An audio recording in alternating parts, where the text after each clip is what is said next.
Hi everyone, welcome back to my channel. My name is Anil और Laravel की इस video के अंदर हम बात करेंगे कि लारावेल की एपीआई को हम वैलिडेट कैसे कर सकते हैं। सो वैलिडेशन से सिंपल मतलब है कि जैसे आप एक HTML फॉर्म के थ्रू अगर आप कुछ ब्लैंक फील्ड भेजते हो या फिर कुछ गलत डेटा भेजते हो डेटाबेस के अंदर, तो आपको वैलिडेशन दिख जाती है कि ये फील्ड ब्लैंक है या फिर ये पासवर्ड छोटा है या फिर पासवर्ड की लेंथ कम है, इस तरीके से। सिमिलरली हम एपीआई के अंदर भी अगर एपीआई से कुछ डाटा को सेव करने की कोशिश करेंगे तो तब भी हमें वैलिडेशन दिखनी चाहिए अगर डाटा सही नहीं है तो, राइट। सो उसके लिए स्टेप्स होंगे। सबसे पहले हम एक राउट बनाएंगे, देन हम इसके अंदर वैलिडेशन ऐड करेंगे और उसके बाद में हम अगर वैलिडेशन पास होते हैं तो डिवाइस टेबल के अंदर डाटा को सेव करेंगे और रिजल्ट रिटर्न करेंगे और एपीआई को टेस्ट करेंगे। लास्ट में आपसे क्वेश्चन पूछूंगा, आप चाहो तो उस क्वेश्चन को कमेंट बॉक्स के अंदर अटेम्प्ट भी कर सकते हो। सो स्टार्ट करते हैं। सबसे पहले मैं ओपन करता हूँ api.php। ये मेरा मॉडल है डिवाइस और ये मेरा कंट्रोलर है जिसके अंदर अब तक हमने सारे के सारे ऐड, अपडेट, डिलीट, सर्च सारे ऑपरेशन करें हैं। तो वैलिडेशन का ऑपरेशन भी यहीं पे करेंगे।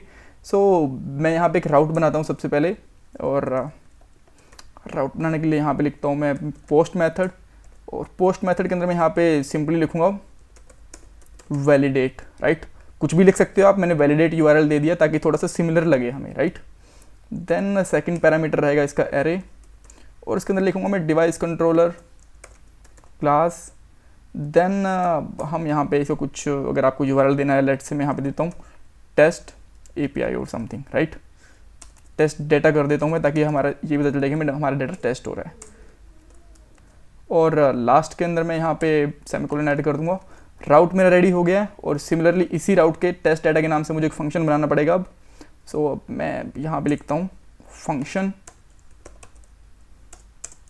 टेस्ट डेटा, और इसके अंदर जब मैं फॉर्म डेटा सेव करूँगा तो यहाँ पे मेरे एक पैरामीटर आएगा $request, और ये मेरा रिक्वेस्ट टाइप का होगा,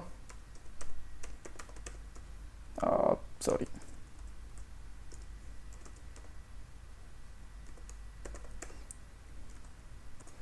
राइट। और इसके अंदर सबसे पहले मैं एक जस्ट रिटर्न कर देता हूँ, लेट्स से ए और रिजल्ट बी, राइट, ताकि जस्ट हम ये चेक कर सकें कि क्या हमारा राउट वगैरह सही तरीके से काम कर रहा है या नहीं कर रहा। सो ये चीज़ें करने के बाद मैं अब यहाँ पे पोस्ट सेलेक्ट करूँगा और यहाँ पे एक यूआरएल दूंगा, और यूआरएल मुझे क्या देना है, लोकल होस्ट, और इसके लास्ट के अंदर रहेगा मेरा वैलिडेट। जैसे मैं एंटर करूँगा तो आपको देखने को मिल गया कि रिजल्ट मेरा आ गया, राइट। सो अब मैं इसके अंदर कुछ डाटा पास करूँगा, और डाटा मैं अभी के लिए कुछ गलत पास करूँगा, सही डाटा पास नहीं करूँगा। और लेट से मैं यहाँ से पास करता हूँ अभी के लिए जस्ट नेम, राइट। और नेम मैं यहाँ पे लेता हूँ किसी डिवाइस का, लेट से लैपटॉप, राइट, इस तरीके से। सो अभी भी ये मुझे यही रिजल्ट देगा। सो अब मैं यहाँ पे चाहता हूँ कि अगर जस्ट देखो डेटाबेस के सेव करवाने के लिए हमें दो फील्ड चाहिए एटलीस्ट, एक नेम और एक मेंबर आईडी। आईडी हमारी ऑटो जनरेटेड होती है, राइट। सो मेंबर आईडी अगर रिक्वायर्ड है मेरे लिए, अगर मेंबर आईडी नहीं आएगी तो मैं इसको एक एरर दिखाऊंगा कि मेंबर आईडी रिक्वायर्ड है। फिर बाद में हम मिन और मैक्स वगैरह की वैलिडेशन भी लगा लेंगे, बट पहले हम ये देखते हैं। तो सबसे पहले आपको ऊपर इंपोर्ट करना पड़ेगा फाइल के यूज वैलिडेटर सेमीकोलन, राइट। और अब जैसे ही आप यहाँ पे नीचे आओगे तो यहाँ पे आप सिंपली लिख सकते हो, लेट्स एक वेरिएबल ले लेते हो और यहाँ पे लिख देते हो रूल्स, कि आपके क्या रूल्स हैं। लेट्स से आपको क्या क्या फील्ड्स चाहिए, या फिर उस फील्ड के अंदर कुछ डाटा गलत आ रहा है, उसके ऊपर कुछ कंडीशन अप्लाई करने के लिए। और ये लोगे आप एरे, राइट। और एरे के अंदर बेसिकली सॉरी एरे रहेगा, और एरे के अंदर लेट से आपको मैं जैसे कि बता रहा हूँ कि मेंबर आईडी रहेगी वो रिक्वायर्ड रहेगी, राइट। तो आप उसको इस तरीके से ले लोगे, रिक्वायर्ड, राइट। सो इसको मैं यहाँ पे सेमीकोलन के हाथ में बंद कर देता हूँ। एंड अब हम यहाँ पे चेक करेंगे डॉलर वैलिडेटर ले लो या फिर कुछ भी आप नाम ले लो, वैलिडेटर इक्वल टू वैलिडेटर जो हमने ऊपर क्लास लगाई थी, राइट, कॉलन कॉलन, ये वही क्लास है जो हमने ऊपर यहाँ पे लगाई हुई है, यहाँ वाली, राइट। कॉलन कॉलन मेक, यानी कि इसके ऊपर हमें वैलिडेशन बनानी है। और इसके ऊपर हम ये लेंगे $request जो हमने यहाँ पे वेरिएबल लिया हुआ है, REQ, और इसकी सारी की सारी रिक्वेस्ट चेक करेंगे कि क्या क्या इसके अंदर आया है, ऑल, और उसके ऊपर हम सेकंड पैरामीटर के अंदर इसमें पास करेंगे हमारे रूल्स, डॉलर रूल्स, राइट। सो अब इसके बाद में यहाँ पे हम चेक करेंगे इफ़ अगर डॉलर वैलिडेटर फेल हो गया है, राइट। सो इसका होता है फंक्शन फेल्स। अगर यहाँ पे फेल्स हो गया है तो यहाँ पे हमें रिटर्न करेगा ये एरर्स, राइट। सो यहाँ पे हम लिख सकते हैं simply dollar validator error, right. Error एक फंक्शन है अपने आप में इस तरीके से। एल्स यहाँ पे लिखूँगा मैं, ओके इसको भी इस तरीके से क्लोज कर देता हूँ, राइट। और यहाँ पे लिखता हूँ एल्स, अगर कुछ भी एरर नहीं आती है तो फिर हमें यही वाला रिजल्ट देगा अभी के लिए। इसको मैं चेंज करूँगा, जो आपको यहाँ पे अभी के लिए AX दिख रहा है, डोंट वरी। सो अब मैं जैसे इसको करता हूँ, सो इसने मुझे अभी के लिए एरर दे दिया है। लेट मी चेक इसने क्या बोला है। ओके इसको वैलिडेटर के अंदर एरर नहीं मिला है, राइट, क्योंकि यहाँ पे एरर्स होता है इसका नाम, माय बैड। और अभी देखिए इसने बोला कि मेंबर ID रिक्वायर्ड है यहाँ पे, राइट। सो अब मैं यहाँ पे क्या करता हूँ, अगर मैं मेंबर ID पास कर दूंगा, comma member underscore ID, right, member underscore ID अगर मैं यहाँ पे पास कर देता हूँ, लेट्स से मैंने ID पास कर दी 20, राइट। तो अब ये क्या देगा, तब इसने AX दे दिया, दैट मीन्स ये पास हो गया रिजल्ट, इसके अंदर कोई एरर नहीं है, राइट। सो इसी तरीके से जहाँ जैसे कि मैंने ये कि ये फील्ड हमारे दोनों ही मैंडेटरी हैं, तो मैं यहाँ पे 2 फील्ड्स भी अप्लाई कर सकता हूँ, राइट। सो मेंबर ID की जगह मैंने नेम भी लगा दिया कि नेम भी रिक्वायर्ड है। सो अब अगर मैं फिर से ट्राई करता हूँ तो स्टिल दोनों के दोनों नेम हैं यहाँ पे, तो ठीक चल रहा है। अगर मैं यहाँ से नेम को हटा देता हूँ फॉर अ मोमेंट, तो ये मुझे क्या बोलेगा यहाँ पे, name field is required, right. So इसको वापस से लगा देता हूँ। सो दोनों केस ठीक हैं। और अब मैं क्या करूँगा, वापस यहाँ पे एक और, जैसे कि मैं यहाँ पे लगा देता हूँ कि इसकी जो मैक्स लेंथ होगी ना वो होगी 4, कि अगर 4 कैरेक्टर से ज़्यादा नहीं होगा, यानी कि 100 999 तक आ पाएंगे। अगर वो 1000 से ज़्यादा देने की कोशिश करेगा, 1000 देने की कोशिश करेगा, तो वहाँ पे एरर आ जाएगा। तो अभी इसने बोला है, ओके ये मैंने नेम पे लगा दिया। सो ये इसको मैं उठा के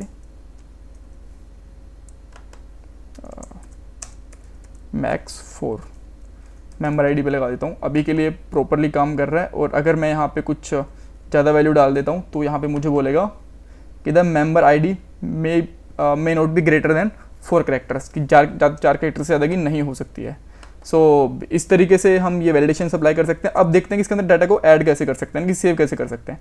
तो यहाँ पे मैं लूँगा एक डिवाइस, और डिवाइस क्या रहेगा, इसका जो इंस्टेंस होगा वो आपको पता है कि जब हमने पोस्ट वाला डाटा सेव करा था, ये वाला, आप इसको भी पूरा का पूरा कॉपी कर सकते हो, बट मैं पूरा कॉपी नहीं करूँगा। हम सब कुछ मैनुअली करेंगे। सो आप सिंपली यहाँ पे लिख सकते हो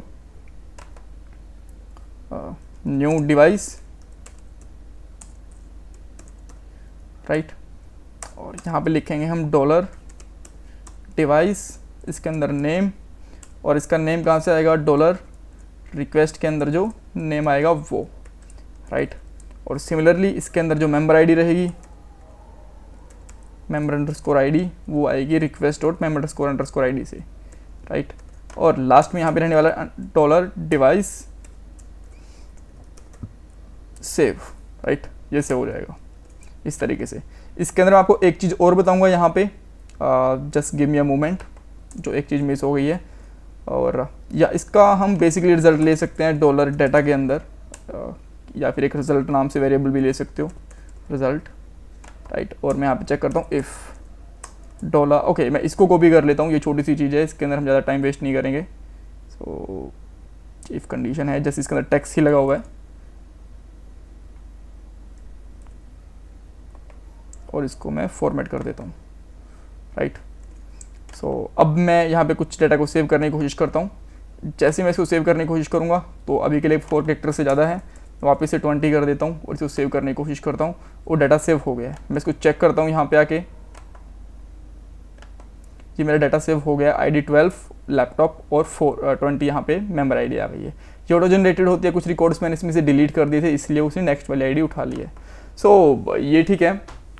अब देखो एक चीज़, अगर इसके अंदर कुछ एरर्स आती है, लेट्स से कि यहाँ पे मैं कुछ अलग वैल्यू डाल देता हूँ, तो इसने नॉर्मल केस के अंदर जब डाटा सेव होता है तो 200 दिखाया था, तो अभी के लिए क्या दिखा रहा है, ये स्टिल यहाँ पे 200 दिखा रहा है। एक्चुअली इसको 200 रिजल्ट नहीं देना चाहिए था, तो कुछ और देना चाहिए था, राइट।